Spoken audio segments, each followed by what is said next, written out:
Sa sobrang viral nito at trending na trending at laging dumadaan sa aking FYP, kaya heto bes, napagaya tayo naman. At para naman malaman natin kung ano talaga ang lasa nitong boiled onion na to. Curious na curious ako bes kung ano talagang lasa nito. So una, kuha ka ng sibuyas, lagyan mo ng butter. Balatan mo na parang ganyan. Ayan, kailangan dahan-dahan. Pag nabalatan mo na yan, bes, tapon mo yung mga balat para hindi masagwa at walang masyadong kalat. Pagkatapos, ay bubutasan natin ito sa may gitna. Then, isi-set aside muna natin dahil nga magtutunaw muna tayo ng kaunting butter.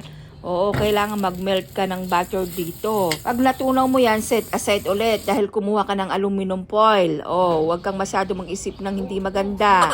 Kunin mo ulit yung sibuyas, maglagay ka ng butter sa loob, dahan-dahan. Tapos yung tinunaw natin na butter kanina, ilipat mo sa malinis na bowl. Add ka ng garlic powder, add ka rin ng paprika, add ka rin ng cayenne powder, add ka rin ng thyme leaves. Samahan mo na rin ng curry powder at chili powder. Saka mo halu-haluin na para kailangan dapat mahalong mabuti para matunaw yung mga herbs at ingredients na pinagalo-halo natin. Pagkatapos, ibuhos mo na doon sa ating onions.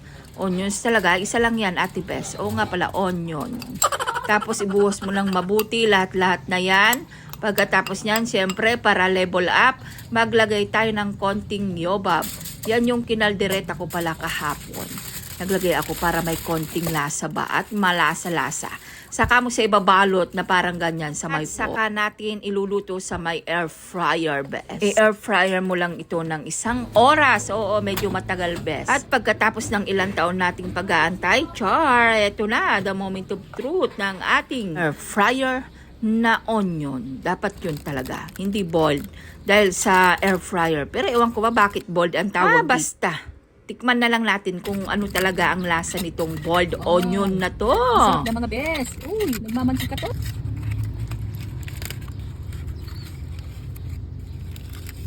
Uy, ang sarap.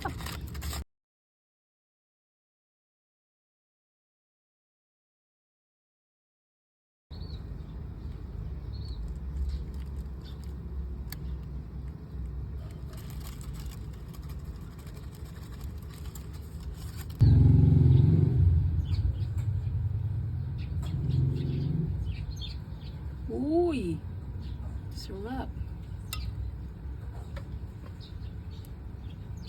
Ayo, mamantika.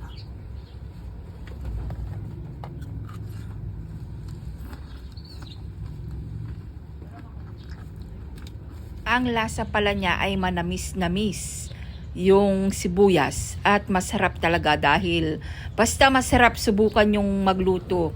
Basta ako nasarapan ako kaya gayahin nyo na mga best. So ayun lang, share ko lang, ingat, God bless, bye!